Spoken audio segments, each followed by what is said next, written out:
전쟁 시작과 끝이 될 것입니다. 트럼프 신행정부의 출범이 러시아에는 좀 유리하게, 그리고 우크라이나는 다소 불리하게 대통령 후보 선호도를 조사하는 결과를 보게 되면 젤렌스키 대통령이 1위를 달리고 있지 못합니다. 5월 9일 전승절에 아마 러시아는 승리 선언을 할 것입니다.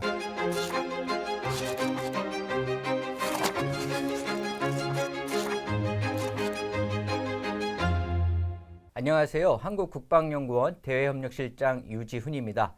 급변하고 있는 국제안보 정세에 대한 종합적 분석을 통해서 한국의 국가안보와 국익제고를 위한 정책적 함의를 노출하는 2025 안보정세 분석. 이번 시간은 러시아 편입니다. 우크라이나에 대한 러시아의 불법 침략으로 시작된 러시아-우크라이나 전쟁이 벌써 3년차에 접어들고 있는데요. 전쟁의 장기화는 전방위로 심화되고 있는 미국 전략 경쟁과 함께 국제사회의 진영 간 대립을 더욱 고착화시키고 있습니다. 특히 전쟁의 전개 과정에서 북한의 특수전병력 파병, 나토 가입 문제에 대한 유럽 국가들 간의 이견, 그리고 미국의 트럼프 대통령 당선 등 주요 대내외 요인들로 인해서 전쟁의 향방에 대한 불예측성이 더욱 커지고 있는데요. 관련된 자세한 이야기 두진호 박사님과 이야기 나눠보도록 하겠습니다. 박사님 안녕하세요. 네, 안녕하세요.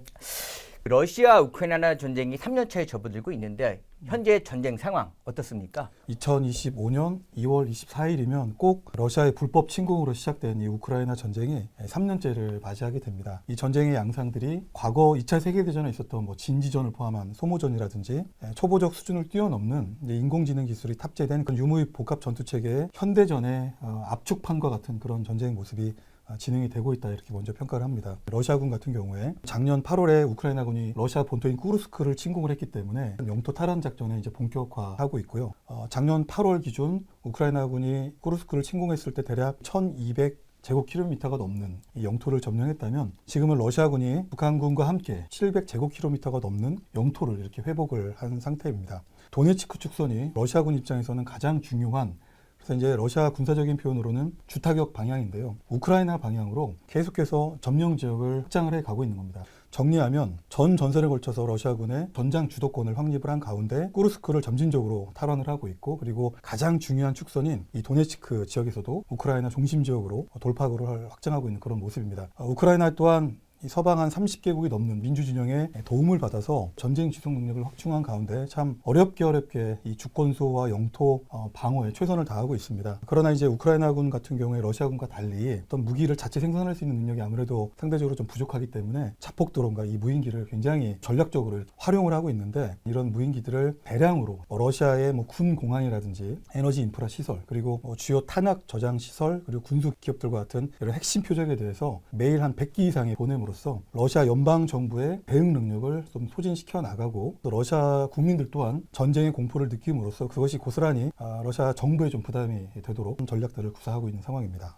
전쟁이 장기화될수록요, 전쟁의 향방과 어떤 승패의 결과도 이 전쟁 지속 능력에 의해서 크게 좀 영향을 받을 것으로 예상이 되는데요. 러시아와 우크라이나의 전쟁 지속 능력 어떻게 평가하십니까? 제가 생각할 때 전쟁 지속 능력을 구성하는 여러 요인들이 있는데요. 그중에서 가장 핵심적인 요인을 뽑으라고 한다면 한 3가지 정도로 요약을 할 수 있을 것 같습니다. 그것이 이제 군사력, 경제력, 국민의 여론과 의지라고 생각합니다. 먼저 러시아의 군사력인데요. 전시 국방 예산이 한국 돈으로 한 190조 정도가 넘고요.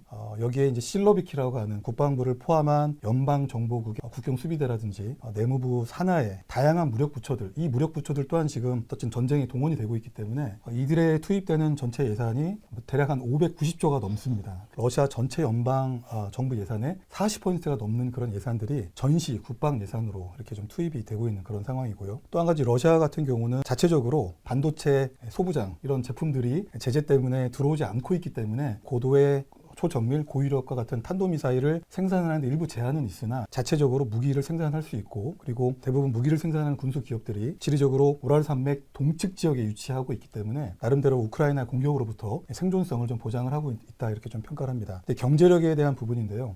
작년 한 해 러시아의 총 GDP가 대략 한 2조 2,400억 달러 수준입니다. 경제 성장률이 러시아가 주장하는 것은 4% 플러스 마이너스고요. 글로벌 컨센서스가 이렇게 예측하는 것은 1.5%에서 2% 정도의 성장을 이렇게 좀 전망치로 내고 있는데, 전례 없는 국제사회의 전방위적인 제재에도 불구하고 러시아 경제가 나름대로 선방을 하고 플러스 경제 성장률을 보인다고 하는 부분들은 이 전쟁 지속 능력을 유지하는 데 있어서 다른 의미가 있다 이렇게 좀 생각을 합니다. 국민의 여론과 의지인데요. 뭐 여론이라 한다면 결국은 러시아의 정치적 중심이 푸틴 대통령에 대한 지지가 어떠한가인데 작년에 조사한 결과에 따르면 푸틴 대통령의 연평균 지지율이 85%가 넘습니다. 나름대로 국민들로부터 이 전쟁을 포함해서 정치적으로 상당한 지지를 받고 있다 이렇게 좀 볼 수가 있겠습니다. 다만 전쟁이 이제 3년째 이렇게 지속이 되고 있기 때문에 러시아 국민들도 지쳐가고 있습니다. 그래서 러시아 국민의 압도적인 다수가 이제는 평화 협상을 선호하고 있기 때문에 대통령 입장에 상당한 부담으로 작용할 것이다 이렇게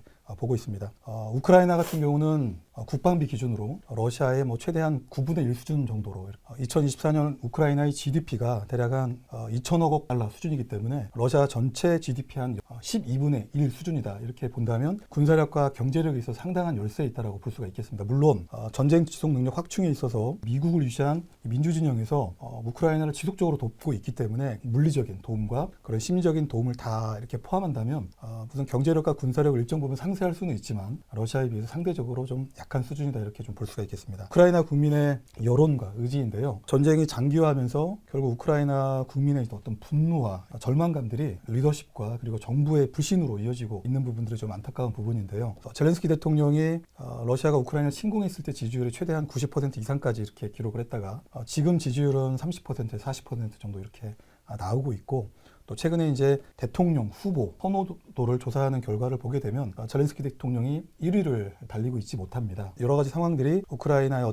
전쟁 지속 능력에서 일부 좀 부정적인 요인으로 작용을 하고 있다 이렇게 평가합니다. 러시아 우크라이나 전쟁이 장기화되면서요. 그 전쟁의 향방에 영향을 미치는 주요 또 변수들이 막 나타나고 있어요. 가장 중요한 변수 중에 하나는 아무래도 그 트럼프 행정부의 출범이라는 생각이 드는데요. 그 트럼프 행정부 출범에 따라서 그 러시아 우크라이나 전쟁의 조기 정식에 대한 국제사회 기대도 좀 높아지고 있는 것 같습니다. 현 상황 어떻습니까? 트럼프 신행정부가 이제 지난 1월 달에 출범을 했습니다. 트럼프 현 대통령이 공화당 후보 시절 때 24시간 안에 이 전쟁을 끝낼 것이다.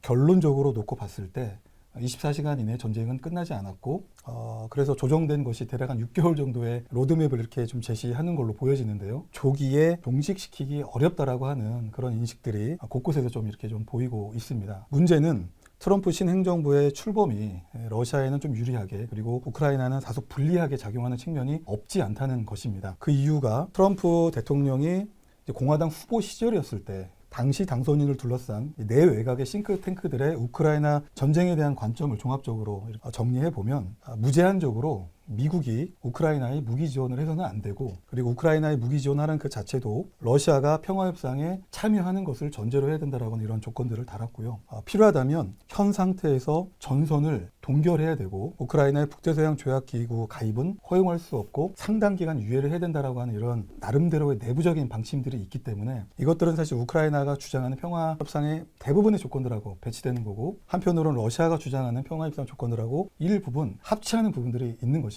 상황이 이렇다 보니까 이제 트럼프 신행정부가 출범을 했고 이제 푸틴 러시아 대통령은 표정 관리를 하는 것이고요. 젤렌스키 우크라이나 대통령은 현실 인식에 대해서 고뇌하면서 일부 빼앗긴 영토를 포기하면서 북대서양 조약기구에 가입을 해야 된다라고 하는 이런 최근의 주장까지 하는 것들은 확실히 트럼프 신행정부가 출범함으로써 변화된 전략 환경 그중에서도 평화협상 여건들이 과거와 다르게 굉장히 우크라이나에 불리하게 작용하고 있다고 하는 이런 현실 인식이 반영이 되어 있다 이렇게 좀 평가합니다. 이제 유엔 안보회의를 통해서 키스켈로그 미국 우크라이나 전쟁 특사라든지 미 정부 인사들이 아마 우크라이나 전쟁 조기 종식을 위한 대략적인 로드맵은 제시할 거라고 예상을 하고요. 국제사회 입장에서는 과거와 다르게 이제 평화협상 여건이 만들어져 가고 있고 그리고 조만간 평화협상이 착수될 것이라고 하는 기대감들은 높아졌다 이렇게 좀 평가합니다. 또 하나의 주요한 변수인데요. 그 북한군 파병이라는 초유의 사태가 발생을 했어요. 파견된 북한의 특수전 병력에 대한 다양한 분석과 해석이 좀 있었었는데요. 보도에 의하면은 약 3천여 명의 사상자가 발생했다는 보도도 있었는데요. 현재 북한군 상황은 어떻습니까? 북한군 파병 전례 없는 좀 사건이고 북한 정권 형성 이래 이렇게 초유의 어떤 대내적인 사건이 있었을까 싶을 정도로 김정은 북한 국무위원장은 큰 결심을 한 겁니다.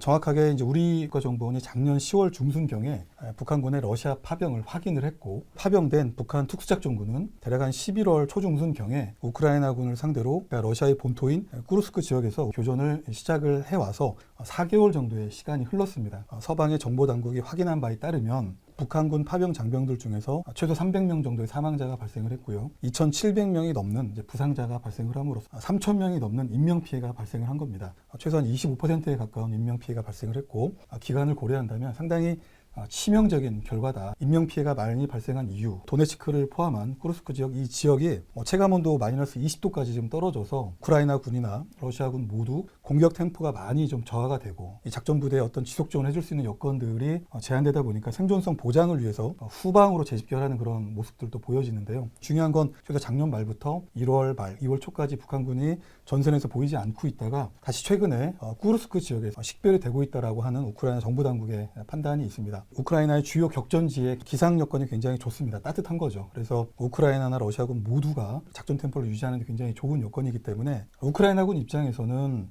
쿠르스크를 보다 확보해서, 그래서 차후의 평화 협상에서 유리한 위치를 확보하기 위한 그런 공세를 강화할 것이고요. 또 러시아는 러시아대로 이런 노면이 녹아서 진흙탕이 되어서 도보부대라든지 기관 및 기가부대의 진출이 어려웠던 그런 제한사항, 마찰 요인들이 작년에 비해서 없기 때문에 작전 환경들을 이용해서 대규모 춘계 대공세를 감행할 걸로 이렇게 전망을 해봅니다. 이 전쟁의 장기화는 아무래도 그 러시아의 대내외 정세에도 굉장히 부정적인 영향을 미칠 것으로 예상이 됩니다. 올해 러시아의 대내외 정세 어떻게 전망하시나요? 전쟁 시작과 끝이 될 것입니다. 푸틴 대통령의 지지율이라든지 경제 성장률 모든 것들이 이 전쟁의 승패와 달려 있기 때문에 푸틴 대통령을 포함한 러시아 전쟁 지도부 정치 엘리트들은 승리로 조기에 종식시키기 위한 모든 노력을 다 강구를 할 것입니다. 춘계 대공세를 해야 될 이유가 있는 것이고요. 또 오는 5월 9일이 러시아가 연중 가장 중요하게 생각하는 전승절입니다. 근데 올해는 특히 80주년이고 다자주의를 확산하고 미국 중심의 일국주의를 좀 이렇게 재조정하기 위해서 글로벌 사우스들을 결집을 하는 그런 노력들을 중국과 함께 하고 있는데요. 이 5월 9일 전승절에 아마 러시아는 승리 선언을 할 것입니다. 올해 9월에 또 중요한 정치 계기가 있는데 제9대 국회의원 선거입니다. 현재 8대 국회의원 선거 같은 경우에 러시아 상하원 대략 한 70%가 넘는 그런 의석을 러시아 정부 여당 통합 러시아당이 점유를 하고 있는데, 결국 전쟁의 성과가 오는 9월 국회의원 선거에도 영향을 미칠 것이고, 그 국회의원 선거 결과가 푸틴 대통령의 정권 공고와 나아가서 5선 이후에 6선 대통령까지도 그런 리더십을 연장할 수 있느냐 없느냐에 사활이 걸린 문제이기 때문에 조기에 승리로 끝냄으로써 승리 선언을 하고 총선에 이기기 위한 모든 노력을 강구할 것이다, 이렇게 좀 보고 있습니다. 러시아 경제가 비록 2%에서 3% 정도의 경제 성장률을 보이고 있다고는 하지만 그런 미시적인 경제 지표들을 보면 굉장히 기형적인 모습들이 있는 것이죠. 국민들의 어떤 실질 임금 상승률은 두 자릿수를 기록을 해서 경제 지표가 이렇게 개선되는 효과도 있지만, 동시에 인플레이션 또한 두 자리 숫자를 이렇게 좀 보이고 있고, 인플레이션을 잡기 위해서 러시아 연방 중앙은행이 우리로서는 상상도 할 수 없는 금리 인상을 단행을 했는데 21%까지 이렇게 금리를 인상을 한 특단의 조치를 시행을 하고 있기 때문에 이런 경제 성장률도 완만하게 이렇게 가져가기 위해서는 결국은 전쟁을 빨리 끝내야 되는 것입니다. 러시아 전쟁 지도부와 정치 엘리트들이 이 전쟁을 조기에 끝내기 위한 노력들을 강구할 걸로 이렇게 예상을 해봅니다. 마지막 질문입니다. 러시아 우크라이나 전쟁이 한국에 주는 교훈, 한국의 국가안보 제고를 위해서 한국이 특별히 좀 관심을 갖고 집중해야 되는 부분은 어떤 부분이라고 생각하십니까? 역시 우크라이나 전쟁은 마치 교과서와 같은 교훈들을 우리에게 주고 있는데요. 동맹의 중요성, 그보다 더 중요한 자강의 중요성을 알려주고 있는 것입니다. 우크라이나가 만약에 북대서양 조약기구의 동맹이었다면 러시아는 침공하지 않았을 것입니다. 우크라이나가 국군을 걸고 북대서양 조약기구 가입은 하지 못하더라도 제발 회원십이라도 얻게 해줘라, 그렇게 절규하는 이유 또한 동맹이 없는 서러움, 그로 인한 침공이라는 것이죠. 우리도 한미 동맹이라고 하는 전통적 안보 자산이 있기 때문에 동맹 정책이라는 것은 리더십과 무관하게 지속성을 가져야 되고 정책의 연속성을 가져야 된다고 생각을 합니다. 두 번째는 동맹만큼 중요한 자강에 대한 노력인데요. 우크라이나 전쟁은 많은 부분에 있어서 패러다임의 대전환의 시기를 시사하는 것입니다. 기존에 우리가 해왔던 군사력 건설과 운용의 전을 토대로 앞으로도 발전시켜 나가는 것도 중요하지만, 우크라이나 전쟁이 보여주고 있는 디지털 전쟁, 인공지능이 탑재된 유무인 복합 전투체계의 실질적인 전장에서의 활용, 우리는 좀 많은 것들을 배워서 우리의 자각 능력을 배가시키는데 어떤 긍정적인 영향을 미치도록 구체적인 분석도 필요하다, 이렇게 생각을 합니다. 지금까지 두진호 박사님과 장기화되고 있는 러시아 우크라이나 전쟁, 그리고 러시아의 대내외 안보 정세에 대해서 이야기 나눠봤는데요. 최근 국제안보 환경의 변화 중 두드러지는 특징은 특정 지역의 안보 현안이 특정 지역에만 국한되는 것이 아니라 다른 지역으로까지 파급을 미치는 연계적 성격이 강화되고 있다는 점입니다. 러시아 우크라이나 전쟁이 대표적인 사례인데요. 전쟁의 장기화는 유럽과 대서양 지역뿐만이 아니라 한반도가 속해 있는 동북아 지역, 더 나아가서는 인도태평양 지역의 안보 질서에도 큰 영향을 미치고 있습니다. 한국은 현 국제안보 현황과 환경의 특수성에 대한 냉철한 현실인식을 바탕으로 러시아 우크라이나 전쟁의 추이를 면밀히 관찰하고요. 또 도출된 교훈과 시사점을 바탕으로 한국의 국가 안보 제고를 위한 장기적인 외교, 안보, 국방 전략 수립에 더욱 많은 노력을 경주해야 할 시기인 것 같습니다. 박사님, 오늘 말씀 감사드립니다. 네, 감사합니다.